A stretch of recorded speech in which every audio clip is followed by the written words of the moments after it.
Salut les devs. La semaine dernière, on avait vu la structure MVC d'Angular qu'utiliser.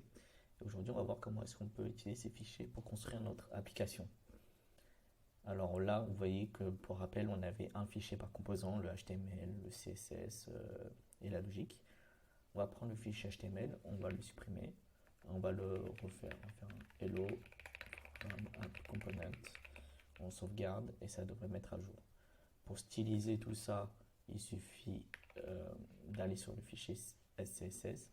On peut prendre le H1, comme on a mis un H1, on met un couleur à purple et ça a changé. Et si on veut rajouter de la logique, dans ce cas-là, on va dans le app.ts, on voit qu'on a un title. Comment est-ce qu'on fait pour l'intégrer dans notre vue?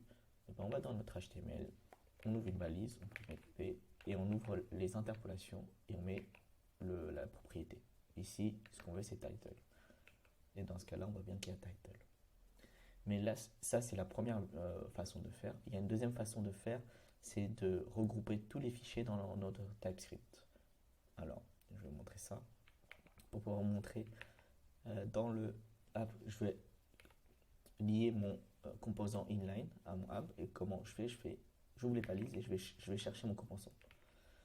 Comment je sais que mon composant s'appelle app inline? Parce que si je vais dans son TS de mon composant inline, on voit que les sélecteurs c'est app inline. Il suffit d'utiliser le nom du selector. Peu importe, mais par convention, mais toujours app quelque chose. Hop, vous voyez que là c'est inline work. Mais notre composant inline est toujours composé de trois fichiers HTML, CSS et le TS. On a dit qu'on voulait plus qu'un seul fichier. Du coup, on va supprimer les deux. HTML et CSS. Ça va sûrement faire bugger. Voilà. Parce que, pourquoi est-ce que ça fait bugger? Parce que il va nous chercher là, il va essayer d'aller chercher un fichier qui s'appelle inline.component.html et là aussi. Mais on a dit qu'on ne voulait plus aller chercher des fichiers, mais tout regrouper. Comment on fait? Dans ce cas-là, on enlève. Ce n'est plus une template URL, mais juste une template normale. Et là, on peut mettre les backticks. De préférence, utiliser backtick parce que ça garde les soulignes. Et là, on peut faire un H1 hello from inline component. Et pareil avec le style URL. Ce n'est plus un style URL, mais c'est un style avec un S. Et dedans, il y a un tableau de propriété. Et là, on peut mettre le H1. On ouvre les brackets et on peut faire un color red. Voilà. Et si on sauvegarde, on voit bien que c'est repris en compte. Voilà, du coup, c'est à votre préférence si vous préférez travailler avec les trois fichiers séparés ou dans le même fichier. Je crois que c'est de mémoire, ça doit être React ou Vue qui doit fonctionner comme ça. Je connais pas les deux autres frameworks, mais je pourrais pas dire, mais je sais qu'il y a d'autres frameworks qui aiment cette façon de faire. Du coup, c'est vraiment à la préférence de chacun. Moi, ma préférence, c'est quand même séparer les fichiers.